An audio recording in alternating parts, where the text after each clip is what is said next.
22 février 2026, midi. Place Saint-Pierre, Vatican. Le froid de l'hiver tranche la peau des milliers de pèlerins qui se pressent sous le ciel ensoleillé de Rome.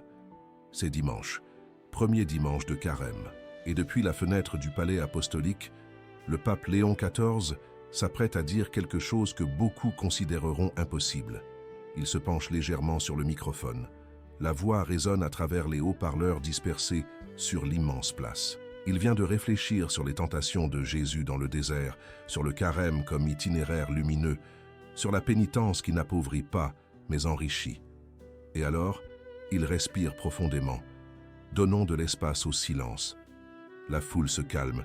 Certains arrêtent de toucher leur portable, d'autres lèvent les yeux. Faisons taire un peu les télévisions, les radios, les smartphones. Il y a un mouvement étrange sur la place. Ce n'est pas de l'inconfort, c'est de la reconnaissance. Comme si chaque personne là-bas savait exactement de quoi il parle. Comme si chacun portait dans sa poche le poids du monde numérique, la tyrannie des notifications, l'esclavage du bruit constant. Méditons la parole de Dieu, approchons-nous des sacrements, écoutons la voix de l'Esprit Saint qui nous parle au cœur. Le vent de février agite les drapeaux. Quelqu'un dans la foule éteint son portable. Un autre le met dans sa poche. Une mère tient fermement la main de sa petite fille et écoute simplement. Le silence, rare, précieux, presque oublié, commence à s'emparer de petits espaces sur la place. Le pape continue. Consacrons du temps à ceux qui vivent dans la solitude, spécialement aux personnes âgées, aux pauvres et aux malades. Renonçons au superflu et partageons ce que nous économisons avec ceux qui manquent du nécessaire. Ce sont des mots simples, mais ils demandent l'impossible. Faire silence dans un monde qui produit 64 000 recherches Google par seconde. Se déconnecter sur une planète où 3 milliards de personnes passent plus de 2 heures par jour sur les réseaux sociaux. Méditer à une époque où l'attention humaine dure moins de 8 secondes. Impossible. Pour beaucoup, oui. Mais alors le pape fait quelque chose que peu perçoivent. En concluant l'Angélus, il confie le chemin de carême de toute l'Église à la Vierge Marie, mère qui assiste toujours ses enfants dans les épreuves. Marie, la Vierge, la mère. Mais quelle Marie? Celle des apparitions glorieuses, des messages urgents, des révélations spectaculaires? Non. Le pape recourt à la femme du silence, celle qui vécut toute sa vie en gardant tout dans son cœur, celle qui, 2000 ans avant qu'existe un seul smartphone, savait déjà ce que signifiait choisir de se taire pour écouter Dieu. Tu connais son nom. Tu as invoqué ce nom des centaines de fois. Tu as récité des « Je vous salue Marie » sans compter. Mais connais-tu l'histoire? Le voyage impossible d'une femme qui traversa toute sa vie dans le silence. L'histoire de celle qui resta debout quand tout s'effondrait. De celle qui se tut quand n'importe quelle mère crierait. De celle qui garda dans son cœur des mystères qu'elle ne comprenait pas. Tu es sur le point de la connaître. Non pas la Marie des images dorées, mais la Marie de chair et d'os. La jeune fille de Nazareth qui vécut 90% de son existence cachée, silencieuse, méditant en silence pendant que le Verbe de Dieu grandissait en taille, sagesse et grâce dans sa maison. 2000 ans séparent cet après-midi froid sur la place Saint-Pierre de la poussière chaude de Nazareth. Mais le silence est le même, et l'histoire commence non pas avec des mots, mais avec leur absence. Je vous salue Marie, pleine de grâce. Tu pries ces mots depuis l'enfance. Des millions les prient en ce moment précis sur tous les continents. Mais il y a un titre que peu connaissent. Un nom que l'Église elle-même murmure avec révérence. Notre-Dame du Silence. Ce n'est pas un titre nouveau. Ce n'est pas une invention moderne. C'est la reconnaissance de quelque chose qui a toujours été là, depuis la première page des Évangiles jusqu'au dernier souffle au pied de la croix. Marie, la femme qui gardait tout dans son cœur. Luc écrit 3 fois la même expression unique à son sujet. 3 fois dans les Écritures, et seulement pour Marie, elle gardait toutes ces choses, les méditant dans son cœur. À la naissance de Jésus, quand les bergers racontèrent les anges et la gloire céleste, Marie garda dans son cœur. Quand ils trouvèrent Jésus à 12 ans dans le temple, après 3 jours d'angoisse, Marie garda dans son cœur. Cette expression n'est utilisée pour personne d'autre dans les Écritures, seulement pour elle, la femme du silence. Et il y a un autre détail que peu perçoivent. Dans tous les évangiles, Matthieu, Marc, Luc et Jean, Marie ne parle que 7 fois. 7 moments avec des paroles directes, 2 phrases résument tout. Qu'il me soit fait selon ta parole, quand l'ange Gabriel annonça l'impossible. Faites tout ce qu'il vous dira. Ces dernières paroles enregistrées, à Cana. Tout le reste, silence. Tandis que le monde crie, elle murmure. Tandis que tous parlent, elle garde. Tandis que nous exigeons des réponses, elle médite dans son cœur. Notre-Dame du silence n'est pas absence. C'est présence profonde. Ce n'est pas vide. C'est plénitude qui déborde sans parole. Et l'Église l'a toujours su. Les pères de l'Église, dans les premiers siècles, méditaient sur son silence. Saint Ambroise, au IVe siècle, écrivit « Marie fut plus heureuse de recevoir la foi du Christ que de concevoir la chair du Christ. Elle gardait non par peur, mais par contemplation active. Les siècles passèrent, des dévotions surgirent, des apparitions eurent lieu. Guadalupe, Lourdes, Fatima. Marie parla, avertit, consola. Mais en 1879, par une nuit pluvieuse en Irlande, quelque chose de différent se produisit. Knock, village pauvre, grande famine dévastant le pays. Et là, pendant 2 heures, 15 personnes témoignèrent de l'apparition de Marie aux côtés de Saint Joseph et de Saint Jean l'Évangéliste. 2 heures d'apparition, aucune parole, zéro, silence absolu. Et le peuple appela cette apparition Notre-Dame du silence. L'Église approuva. 300 guérisons dans les 3 premières années. En 1979, le pape Jean-Paul II s'y rendit, déclara la basilique, proclama Marie patronne de l'Irlande sous ce titre, du silence. Et en 2020, quand le monde était enfermé chez lui pendant la pandémie, étouffé par le bruit intérieur et la solitude extérieure, le pape François demanda la création d'un sanctuaire qui lui soit dédié. Avezzano, Italie. 13 mai 2020. Sanctuaire de Notre-Dame du silence. Le recteur, frère Emiliano Antenucci, dit quelque chose de prophétique. Le monde est malade de bruit, et Marie vient comme remède. 6 ans plus tard, place Saint-Pierre, 22 février 2026. Le pape Léon XIV convoque le monde entier. Faisons taire les smartphones. Le cercle se ferme. De Nazareth au Vatican. Du oui silencieux à l'appel du pape aujourd'hui. Et tout commença non pas avec un sermon, non pas avec des manifestes, non pas avec des déclarations, mais avec une jeune fille d'un village oublié, qui écouta un ange. Dit seulement oui, et garda le reste dans son cœur. Nazareth, Galilée, 30 ans avant que le Christ commence à prêcher. Le lieu d'où rien de bon ne pouvait venir. Mais c'est là, dans le silence et le dépouillement, que tout commença.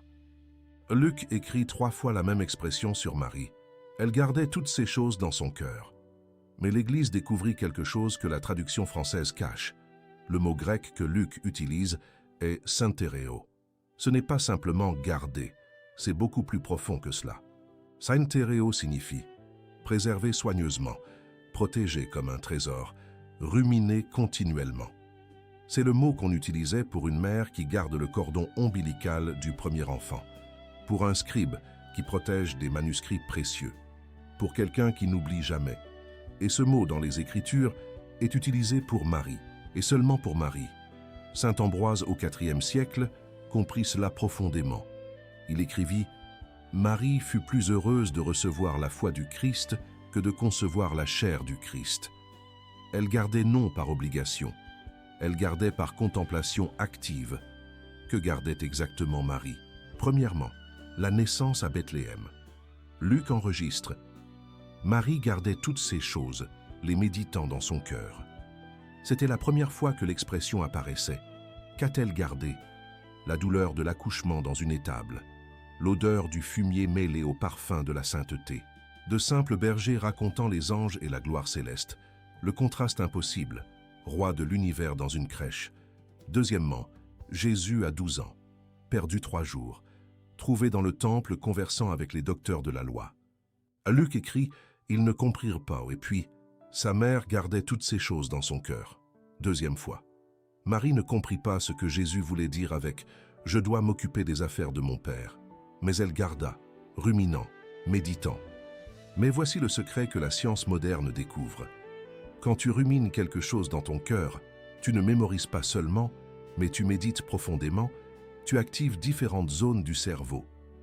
Des études en neurosciences de 2023 montrèrent la mémorisation passive n'active que l'hippocampe. Mais la rumination contemplative active le cortex préfrontal et le système limbique. Cela crée une mémoire émotionnelle profonde, une mémoire qui ne s'efface pas. Marie faisait cela il y a 2000 ans.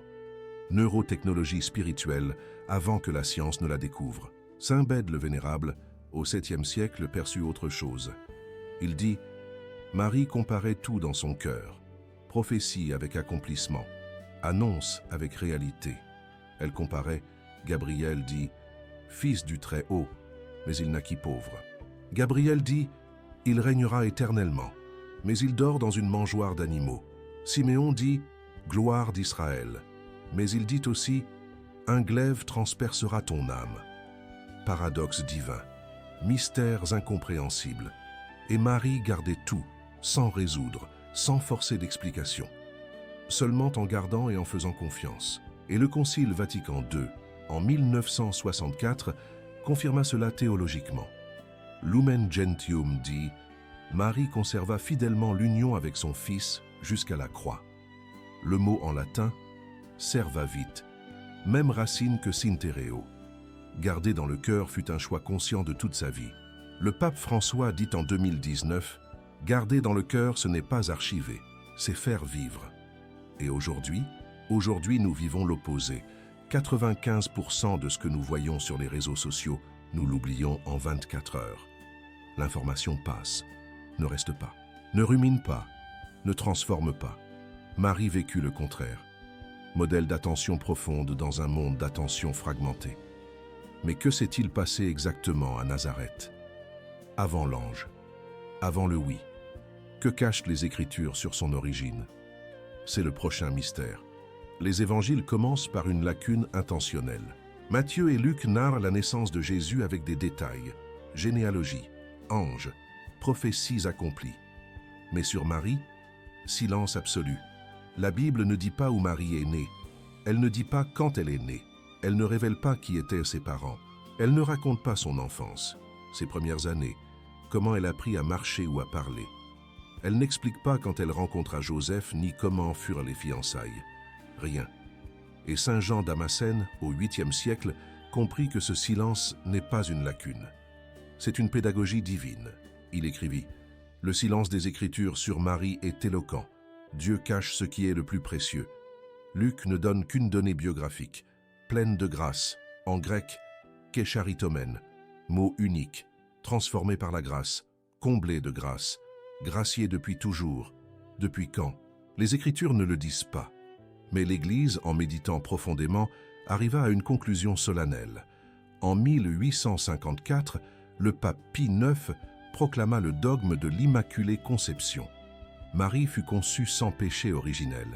Et sais-tu sur quoi il se basait? Sur le silence des Écritures. Argument théologique, la Bible ne dit jamais que Marie a péché. Elle ne dit jamais qu'elle s'est repentie. Elle ne dit jamais qu'elle s'est convertie. Pour tous les autres, Abraham a menti, Moïse a douté, David a commis l'adultère, Pierre a renié, la Bible enregistre des fautes. Mais Marie, silence absolu sur le péché. Parce qu'elle était déjà pleine de grâce depuis la conception. Il y a une tradition ancienne, non canonique, qui dit que les parents de Marie s'appelaient Joachim et Anne. Elle vient du proto-évangile de Jacques, écrit au IIe siècle. L'Église n'a pas inclus ce texte dans le canon des Écritures. Pourquoi? Parce qu'honorer les grands-parents de Jésus est pieux, mais n'est pas essentiel pour le salut. Ce qui importe n'est pas de qui Marie est née, mais comment elle est née, pleine de grâce. Et où a-t-elle vécu? Nazareth, endroit si insignifiant qu'il n'apparaît jamais dans l'Ancien Testament. Il n'est pas sur les cartes romaines, moins de 400 personnes. Quand Nathanaël entendit que le Messie viendrait de là, il se moqua. Peut-il venir quelque chose de bon de Nazareth? Géographie du dépouillement. Dieu choisit l'insignifiant pour réaliser l'impossible. Et cela contraste violemment avec aujourd'hui. La société moderne est obsédée par l'exposition. Instagram, TikTok, LinkedIn. Moyenne de 7 publications par semaine par personne. Besoin de montrer l'origine, l'enfance, les vieilles photos, les jalons de la vie. Marie, cachée par choix divin. Le pape Léon XIV dit en 2024 Tout ne doit pas être raconté. Certaines choses sont seulement entre toi et Dieu. Quand saint Paul VI visita Nazareth en 1964, il créa une expression qui resta. Nazareth est l'école de l'Évangile, école du silence.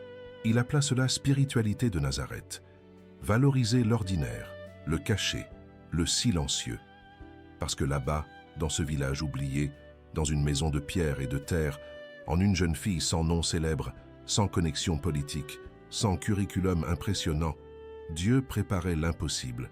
Et un jour, fin d'après-midi de printemps, quand Marie était seule à la maison, peut-être priant, peut-être tissant, peut-être simplement vivant un autre jour ordinaire, le silence fut rompu par une voix qui n'était pas humaine. Et Marie répondit avec seulement 7 mots qui changèrent l'univers pour toujours. « Je te salue, pleine de grâce, le Seigneur est avec toi. » Gabriel était devant elle. Ange, messager, envoyé par Dieu à Nazareth, à une vierge fiancée à Joseph, et Marie fut troublée, non par l'éclat, mais par les mots. Pleine de grâce, comme si la grâce n'était pas quelque chose qu'elle avait reçu, mais quelque chose qu'elle était. Gabriel annonça l'impossible. « Tu concevras et enfanteras un fils. Il sera grand. Il sera appelé Fils du Très-Haut. Il régnera éternellement. » Marie ne posa qu'une question. Ce ne fut pas « pourquoi moi ?» Ce ne fut pas « comment vais-je l'élever ?» Ce fut technique, pratique, réel. Comment cela se fera-t-il puisque je ne connais point d'homme? Ce n'était pas un doute comme celui de Zacharie qui devint muet. C'était une demande de clarification. Elle était vierge. Elle savait comment les bébés sont conçus. La question était logique. Gabriel expliqua. « L'Esprit Saint viendra sur toi. La puissance du Très-Haut te couvrira de son ombre. » Et alors, Marie dit les 7 mots qui changèrent l'histoire de l'univers. En français, « Voici la servante du Seigneur, qu'il me soit fait selon ta parole. » En latin, dans la Vulgate, « Ex ancilla Domini, fiat mihi secundum verbum tuum. » 7 mots en latin, « fiat », qu'il soit fait, que cela arrive, que cela soit, le même mot de la création. Quand Dieu dit dans la Genèse, « Fiat lux, que la lumière soit », la lumière exista. Quand Marie dit « Fiat mihi », qu'il me soit fait, Dieu se fit chair. Saint Irénée au IIe siècle écrivit « Le nœud de la désobéissance d'Ève fut dénoué par l'obéissance de Marie. Ève dit non à Dieu, Marie dit oui. » Et saint Augustin compléta « Marie conçut le Christ d'abord dans le cœur, par la foi, ensuite dans le sein par la chair. Le oui intérieur précéda la conception physique. Mais voici quelque chose que l'Église enseigne et que beaucoup ne perçoivent pas. Marie eut une liberté totale. Le Concile de Trente en 1545 déclara « Marie consentit librement. Dieu ne força pas, il demanda et attendit la réponse. Elle aurait pu dire non. Et aujourd'hui, compare. Tu donnes en moyenne 176 clics « oui » par jour. Accepter les cookies, conditions d'utilisation, notification, oui automatique, sans penser. Marie donna un oui conscient, libre, informé, qui changea tout. Mais alors vient quelque chose de surprenant. Marie ne le raconta à personne, ni à Joseph, ni aux parents, ni aux amis. Elle garda dans son cœur. Pourquoi? Saint Bernard au XIIe siècle expliqua. Certaines grâces sont si intimes qu'elles ne tiennent qu'entre l'âme et Dieu. Et la conséquence, Joseph le découvrit seul. La grossesse devint visible. Matthieu enregistre. Joseph, étant juste, voulut la répudier secrètement. Imagine la douleur. Joseph, homme juste, voyant la promise enceinte, enceinte d'un enfant qui n'était pas de lui. La loi de Moïse était claire sur l'adultère. Mais Joseph ne voulait pas l'exposer au scandale public. Il décida de rompre en secret. Et Marie? Elle connaissait sa douleur. Elle voyait la confusion dans les yeux de Joseph. Mais elle ne pouvait pas expliquer. Comment expliquer l'inexplicable? Alors elle se tut, attendit, fit confiance, que le même Dieu qui avait envoyé Gabriel à elle enverrait quelqu'un à Joseph. Et il envoya. Cette nuit-là, l'ange apparut en songe. Joseph ne craint pas de prendre Marie. Ce qui a été conçu en elle vient de l'Esprit Saint. Joseph se réveilla, comprit, obéit. Mais remarque, Dieu dut intervenir. Parce que Marie choisit le silence, choisit de garder, choisit la solitude de la foi radicale. Le pape Benoît XVI dit en 2012 « Marie nous enseigne que la vraie foi inclut des moments de non-compréhension. Croire avant de comprendre. Faire confiance alors qu'on ne voit pas de solution. Et Marie ne resterait pas seule avec ce secret très longtemps. Parce que Dieu enverrait quelqu'un. Et quand Marie arriverait là-bas, elle n'aurait pas besoin de rien dire. L'Esprit Saint aurait déjà tout révélé. Connais-tu quelqu'un qui porte un secret impossible à expliquer? Quelqu'un qui doit attendre en silence jusqu'à ce que Dieu lui-même le révèle? Élisabeth attendait. Luc utilise un mot spécifique.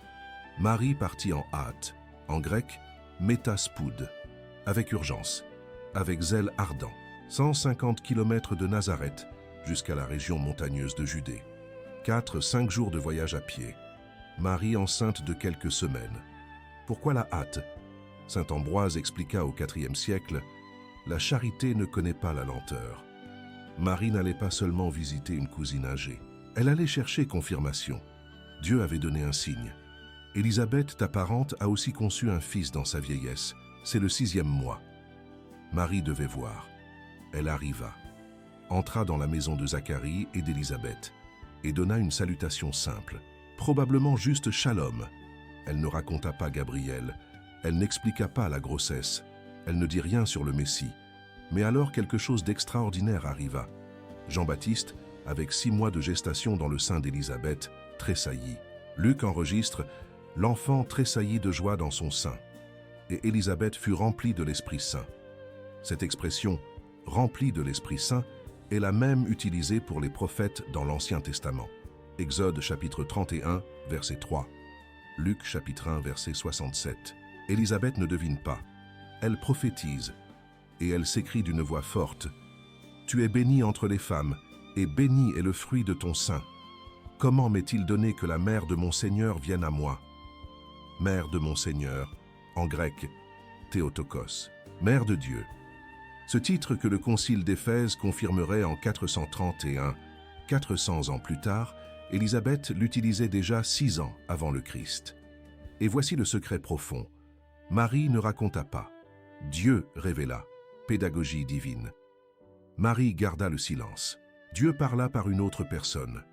Confirmation externe d'une révélation interne. Et seulement alors, seulement après qu'une autre personne confirma, seulement après que Dieu lui-même révéla ce qu'elle gardait en silence, Marie ouvrit la bouche. Non pour expliquer, non pour raconter les détails de l'Annonciation, mais pour louer. Mon âme exalte le Seigneur, et mon esprit se réjouit en Dieu, mon Sauveur. Le Magnificat. 10 versets de pure poésie prophétique, inspirés du cantique d'Anne, mère de Samuel, dans le premier livre de Samuel, chapitre 2. Et il a une phrase qui traversa 2000 ans. « Toutes les générations m'appelleront bienheureuse ». Prophétie accomplie.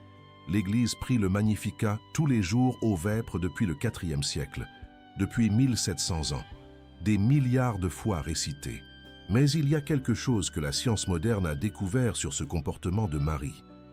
Une étude de l'Université de Stanford en 2024 montra les personnes qui publient des expériences sur les réseaux sociaux avant de les vivre pleinement ont 40% de moins de mémoire émotionnelle de l'événement.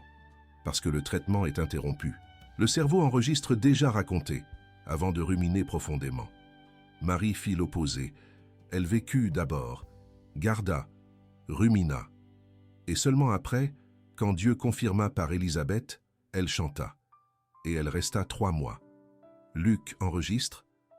Marie demeura avec Élisabeth environ 3 mois, jusqu'à la naissance de Jean-Baptiste probablement. 2 femmes enceintes d'enfants impossibles, une vieille stérile, une jeune vierge. Et dans la maison, silence profond. Parce que Zacharie était muet, châtiment pour avoir douté de l'ange. 3 personnes, 2 bébés impossibles. Maison pleine de mystères et de silence. Et alors Marie retourna à Nazareth, vers Joseph, pour affronter les regards du petit village où tout le monde connaît tout le monde. La fille qui tomba enceinte avant le mariage. Chuchotement, regards, jugement voilé. Mais Marie gardait dans son cœur, comme toujours. Et en quelques mois, l'empereur César Auguste publierait un décret qui changerait tout. Recensement. Chacun dans sa ville natale. Et Joseph, étant de la maison de David, devrait aller à Bethléem, avec Marie, enceinte de 9 mois, 150 km. À nouveau, Bethléem, Nuit, froid. Il n'y avait pas de place pour eux dans l'hôtellerie. Joseph frappa aux portes, demanda refuge. Rien, jusqu'à trouver une étable. Grotte utilisée pour garder les animaux. Odeur de fumier, paille par terre. Là, cette nuit, entre Boeufs et Anne, Marie accoucha. Sans sage-femme, sans mère à ses côtés, sans femmes expérimentées aidant. Seulement Joseph et la providence de Dieu. Luc enregistre, elle enfanta son fils premier-né, l'emmaillota et le coucha dans une crèche. Crèche, mangeoire d'animaux, berceau du roi de l'univers. Et alors vinrent les bergers. Ils racontèrent les anges, la multitude céleste, la gloire de Dieu remplissant les champs. Gloire à Dieu au plus haut des cieux, et paix sur la terre aux hommes de bonne volonté. Tous s'émerveillèrent, mais Luc enregistre quelque chose de spécifique sur Marie. Marie gardait toutes ces choses, les méditant dans son cœur. Première fois que l'expression apparaît. Qu'a-t-elle gardé? La douleur de l'accouchement dans une étable, le contraste, fils du Très-Haut naquit pauvre, de simples bergers étant les premiers adorateurs, des anges chantant pour les oubliés de la société, des paradoxes qu'elle ne comprenait pas complètement. Mais elle gardait, et saint Bède le Vénérable, au 7e siècle, expliqua. Marie comparait tout dans son cœur, prophétie avec accomplissement, annonce avec réalité. Gabriel dit, il régnera éternellement, mais il dort dans une crèche. Les anges chantent gloire, mais dans une étable puante, mystère. Et Marie gardait. 40 jours plus tard, présentation au temple. Siméon, prophète âgé, prit Jésus dans ses bras et prophétisa la gloire. Mais alors il regarda Marie et dit quelque chose de sombre. Un glaive transpercera ton âme. N'importe quelle mère demanderait « Quel glaive? Quand? Comment ?» Marie, silence absolu. Elle ne demande pas. Elle ne demande pas d'explication. Elle garde dans son cœur un autre mystère douloureux. Et l'Église enseigne. Marie avait une foi obscure. Elle ne voyait pas tout. Elle ne comprenait pas tout. Mais elle faisait totalement confiance. Ensuite vint la fuite. Hérode voulut tuer Jésus. L'ange avertit Joseph en songe. Fuite nocturne en Égypte, exil de 2-3 ans, terre étrangère, plus de douleur, plus de silence. Et quand ils revinrent, ils s'établirent définitivement à Nazareth et commencèrent les 30 ans. Jésus de 2 à 30 ans, 28 ans à Nazareth. 90% de la vie terrestre du Christ, caché. Saint Paul VI, quand il visita Nazareth en 1964, appela cet endroit « école de l'Évangile », école du silence, de la vie cachée, de la vie commune. Pendant 30 ans, Jésus ne fit pas de miracle public. Il ne prêcha pas. Il n'attira pas l'attention. Il vécut comme charpentier ordinaire. Il travaillait avec Joseph coupant du bois, faisant des jougs pour bœufs, des meubles pour des maisons pauvres. Et Marie, mère ordinaire. Elle lavait le linge, elle préparait la nourriture. Elle voyait le Fils de Dieu apprendre à parler, à marcher, à grandir. Luc résume en une ligne. L'enfant grandissait et se fortifiait, se remplissant de sagesse, et la grâce de Dieu était sur lui. Mais cette ligne cache 30 ans d'ordinaire, de caché, de silencieux. Un seul épisode rompt le silence. Jésus a 12 ans, Pâques à Jérusalem. En revenant, ils s'aperçoivent, Jésus a disparu. 3 jours de recherche, angoisse de mère. Ils le trouvent dans le temple conversant avec les docteurs. Marie, soulagée mais épuisée, « Mon enfant, pourquoi nous as-tu fait cela? Ton père et moi, nous te cherchions angoissés. » Jésus, calme. « Pourquoi me cherchiez-vous? Ne saviez-vous pas que je dois m'occuper des affaires de mon père ?» Luc enregistre, ils ne comprirent pas. Marie, qui conçut par l'œuvre de l'Esprit Saint, qui entendit Gabriel, qui chanta le Magnificat, ne comprit pas. Et que fit-elle? Sa mère gardait toutes ces choses dans son cœur. Deuxième fois, même expression, gardée sans comprendre. Et aujourd'hui, la culture moderne veut des réponses immédiates. Google répond à n'importe quelle question en une demi-seconde.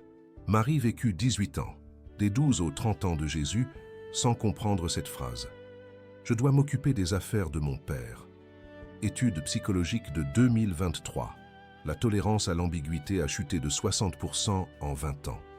La génération actuelle ne supporte pas ne pas savoir. Marie, maîtresse de la foi obscure. Et Joseph? Il n'apparaît plus après l'épisode des 12 ans. La tradition dit qu'il mourut pendant la vie cachée. Marie devint veuve, seule avec Jésus. plus de douleur gardée dans le cœur, jusqu'à ce que Jésus ait 30 ans. Combien aujourd'hui ont besoin d'apprendre à garder dans le cœur ce qu'ils ne comprennent pas, à faire confiance pendant que Dieu n'explique pas? Alors Jésus descendit au Jourdain, fut baptisé. L'Esprit descendit. Voix du Père, celui-ci est mon Fils bien-aimé. Le silence de Nazareth allait rencontrer le monde. Cana, Galilée, noces. 3e jour, après que Jésus appela les premiers disciples.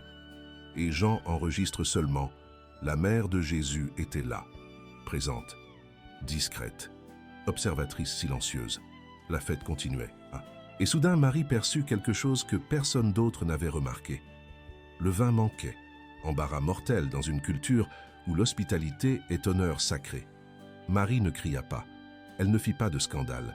Elle s'approcha de Jésus et dit à voix basse, « Ils n'ont plus de vin. » 3 mots en français, 2 en grec, sans verbe, seulement constatation, mais une demande implicite. Jésus répondit, « Femme, qu'y a-t-il entre moi et toi? Mon heure n'est pas encore venue. » Femme, pas mère. Femme. Et voici un secret théologique que peu perçoivent. Ce mot « guinai » en grec n'est pas un manque de respect. C'est un titre. Jésus utilise le même mot sur la croix. « Femme, voici ton fils. » Et dans la Genèse, Dieu promit, la femme écrasera la tête du serpent.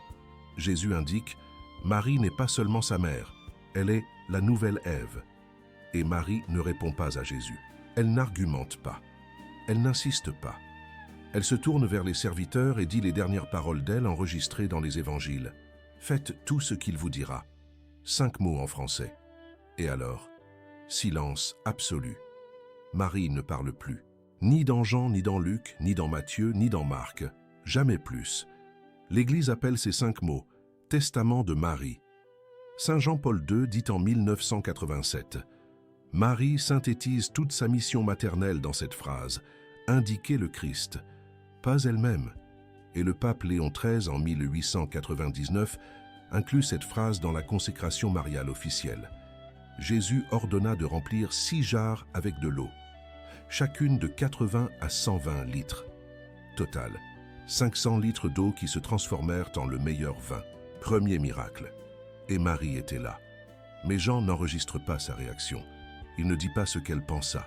Il ne narre pas ce qu'elle ressentit. Silence. Et si Marie avait Instagram, sa dernière publication serait « Faites tout ce qu'il vous dira ». Et après, rien. Silence de 33 ans. Compare avec aujourd'hui. Influenceur. Moyenne d'1,5 publications par jour. Besoin constant d'apparaître, d'opiner et de se promouvoir. Marie, une publication finale. Puis silence absolu. Les 3 années suivantes, Jésus prêcha. Il fit des miracles. Les foules le suivirent. Et Marie? Luc mentionne que quelques femmes servaient de leurs biens.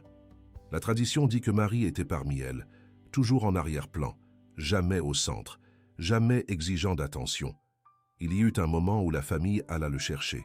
Ta mère et tes frères te cherchent. Jésus, quiconque fait la volonté de Dieu, celui-là est mon frère et ma mère. Parole dure? Non, parce que Marie était la première à faire la volonté de Dieu, depuis qu'il me soit fait. Elle ne fut pas offensée, elle continua à suivre, en silence. Pendant que Pierre parlait, promettait, reniait, pendant que d'autres disputèrent les places d'honneur, Marie observait, gardait, se taisait. Le pape François dit en 2018, « Marie ne s'est jamais promue. Elle n'a jamais dit « Je suis la mère, respectez-moi ». Elle servit en silence, modèle de leadership serviteur, présente sans dominer. Et alors arriva la semaine qui changerait tout. Dimanche, rameau et hosanna. Béni soit celui qui vient au nom du Seigneur. Jeudi, trahison, Judas, Gethsémani, arrestation. Vendredi, bois, clou, Golgotha. Et Marie, elle était là, debout, sur le point de vivre le silence le plus impossible de sa vie, le silence au pied de la croix. Jean utilise un mot spécifique.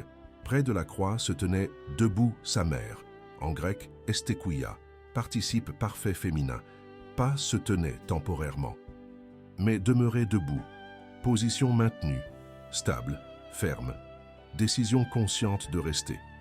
Le Concile Vatican II confirma cela. Marie demeura debout près de la croix, non sans dessein divin. Et saint Anselme, au XIe siècle, expliqua « Marie fut crucifiée dans l'âme tandis que le Christ dans la chair. Golgotha, calvaire, midi, ténèbres surnaturelles couvrant la terre. 3 croix, Jésus au milieu. Et au pied de la croix centrale, debout, Marie, Jean, Marie-Madeleine, d'autres femmes. 3 heures. De midi à 3 heures de l'après-midi. 180 minutes voyant le Fils mourir, Marie vit les clous transpercer les mains. Elle vit le sang. Elle vit le corps être élevé. Elle entendit le gémissement de douleur quand la croix fut plantée dans le trou. Elle entendit des moqueries. Il en a sauvé d'autres. Il ne peut se sauver lui-même. Elle entendit les rires des prêtres. Qu'il descende de la croix et nous croirons. Et que fit Marie? Elle ne cria pas « Descends de là, mon fils ». Elle n'implora pas Pilate. Elle ne se révolta pas contre Dieu en criant « Pourquoi m'as-tu trompé ?» Elle ne courut pas, incapable de supporter. Elle resta debout, silencieuse. Silence qu'aucune mère ne devrait avoir à vivre. Et Arnould de Chartres, au XIIe siècle, vit quelque chose de profond dans cela. Il écrivit « Il y avait 2 autels au calvaire, un dans le corps de Jésus, l'autre dans le cœur de Marie. 2 sacrifices simultanés. » Saint Bonaventure compléta « Marie fut plus que martyre. Les martyrs souffrent dans le corps. Elle souffrit dans le cœur. » Et le glaive prophétisé par Siméon 33 ans auparavant transperça enfin. Entre gémissements, Jésus regarda en bas. Vit la mère, vit Jean. « Femme, voici ton fils. » À Marie, « Voici ta mère. » À Jean. Jean représente tous les disciples. Marie devient mère de l'Église et elle accepte, sans parole, en silence. Tout est accompli. Jésus inclina la tête, rendit l'esprit. Environ 3 heures de l'après-midi, Marie vit tout. Le soldat vint, lance dans le côté, sang et eau. Confirmation, mort. Joseph d'Arimathie demanda le corps. Nicodème apporta 34 kilos de myrrhe et d'aloès. Ils le descendirent de la croix. La tradition, pas l'écriture, dit que Marie tint le fils mort dans ses bras. Pietà, ils l'enveloppèrent dans un linceul. Ils le portèrent au tombeau. Ils roulèrent à la pierre. Samedi saint, Jésus mort. Disciples cachés par peur, espérance apparemment morte. Et Marie? Les évangiles ne disent pas où elle resta. Tradition, avec Jean, qu'il avait reçu chez lui. Dimanche, résurrection. Marie-Madeleine. D'autres femmes allèrent au tombeau. Marie, mère de Jésus? Les évangiles ne la mentionnent pas. Pourquoi? Mystère préservé. Saint Thomas d'Aquin, au XIIIe siècle, proposa 2 théories. Jésus apparut d'abord à la mère, mais les évangélistes se turent par révérence. Où Marie n'eut pas besoin d'apparition, la foi ne douta pas. L'Église n'a pas défini laquelle est correcte. Le mystère demeure. Cénacle, 10 jours de prière. Les actes enregistrent, il persévérait dans la prière, avec les femmes, parmi lesquelles Marie, mère de Jésus. Seule fois que les actes mentionnent Marie. 120 personnes. Marie au centre priant. Pentecôte, l'Esprit Saint descend. Même esprit qui engendra Jésus en elle. Maintenant il engendre l'Église. Marie présente. Mais les actes ne narrent pas sa réaction. Silence. Et après? Jamais plus les actes ne mentionnent Marie. Paul ne la mentionne pas dans ses lettres. Autres apôtres. Silence. Tradition. Elle vécut avec Jean. Mourut à Éphèse ou Jérusalem. 10 à 15 ans après la croix. Comment mourut-elle? Les Écritures ne le disent pas. En 1950, le pape Pie XII proclama « Assomption de Marie », basée sur la tradition apostolique et l'absence de tombeau. Aucun lieu ne revendique le corps de Marie. Argument, silence éloquent. Et des siècles plus tard, Knock, Irlande, 1879. Apparition silencieuse. 2 heures. 0 parole. Notre-Dame du Silence. Pape François, 2020. Sanctuaire à Avezzano. Pape Léon XIV, 2026. Faisons taire les smartphones. Cercle complet. Nazareth au Vatican. 2000 ans. Même silence. Et aujourd'hui, que dit à ton cœur ce silence millénaire? Tu as commencé cette histoire sur la place Saint-Pierre. 22 février 2026. Le pape Léon XIV demandant l'impossible. Faire silence dans un monde de bruit. Maintenant, tu connais tout le voyage. De Nazareth à l'Annonciation. du oui silencieux à la visitation, de Bethléem aux 30 ans cachés, de Cana au calvaire, de la Pentecôte à Noc, de l'icône au palais apostolique à l'appel du pape aujourd'hui.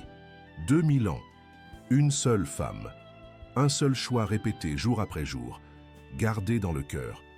Et tu as découvert que ce silence ne fut pas absence, ce fut présence profonde, ce ne fut pas vide, ce fut plénitude, ce ne fut pas peur, ce fut foi radicale, ce ne fut pas passivité, ce fut force impossible, ce ne fut pas tout comprendre, ce fut faire confiance sans comprendre. Marie vécut ce que le pape demanda en 2026 avant qu'existe un seul smartphone, avant la télévision, la radio, l'Internet. Elle choisit le silence quand le monde autour était déjà assez bruyant, et l'Église l'a toujours su. Les pères des premiers siècles méditaient là-dessus, les conciles confirmèrent, les papes promurent, jusqu'à ce qu'à Noc en 1879, elle-même apparut confirmant 2 heures, 0 parole. Et aujourd'hui elle continue présente, pas avec des discours, mais avec un silence qui parle plus fort que n'importe quelle parole. Quand tu es dispersé sur le portable parcourant des flux infinis, elle murmure « Garde dans ton cœur ». Quand l'anxiété serre parce que les notifications ne s'arrêtent pas, elle indique « Écoute l'esprit ». Quand les mots abondent et que tu parles sans penser, elle rappelle « Faites tout ce qu'il vous dira ». Quand tu souffres et n'as pas de mots, elle est là, debout, en silence, comme elle fut debout au pied de la croix. Quand tu portes des mystères que tu ne comprends pas, elle accompagne, parce qu'elle non plus ne comprit pas tout, mais elle garda. Imagine, une mère, avant que le portable n'éveille le chaos du jour, allume une petite bougie devant l'image, ne dit rien, est juste là, 3 minutes, silence. Comme Marie à Nazareth, un jeune accro aux réseaux sociaux, essaie le jeûne numérique pour la première fois. 1 heure sans portable semble impossible, mais se souvient. Marie vécut 30 ans sans hâte, respire, y arrive. Une femme qui a perdu son fils, douleur sans mots, au pied de la tombe pleure, comme Marie au pied de la croix. Et dans le silence, elle est là, debout, silencieuse, présente. Ce n'est pas un tutoriel d'étape, ce n'est pas une méthode d'auto-assistance, ce n'est pas une technique de méditation, c'est simplement se souvenir d'elle. Quand vient le bruit, quand l'anxiété serre, quand les mots abondent, quand le mystère fait mal, se souvenir de la femme du silence qui traversa 2000 ans en gardant tout dans son cœur. Le pape a demandé, Marie a vécu, tu as connu. 2000 ans séparent Nazareth d'aujourd'hui, mais le silence est le même. Silence qui n'est pas vide, c'est plénitude. Silence qui n'est pas peur, c'est foi. Silence qui n'éloigne pas, rapproche. Quand tu fais taire la télévision, comme le pape a demandé. Quand tu éteins le smartphone, comme le pape a demandé. Quand tu médites la parole, comme le pape a demandé. Tu ne seras pas seul. Tu feras exactement ce qu'une jeune fille de Nazareth fit il y a 2000 ans, ouvrant l'espace, pour écouter la voix qui parle dans le silence. Notre-Dame du silence, priez pour nous.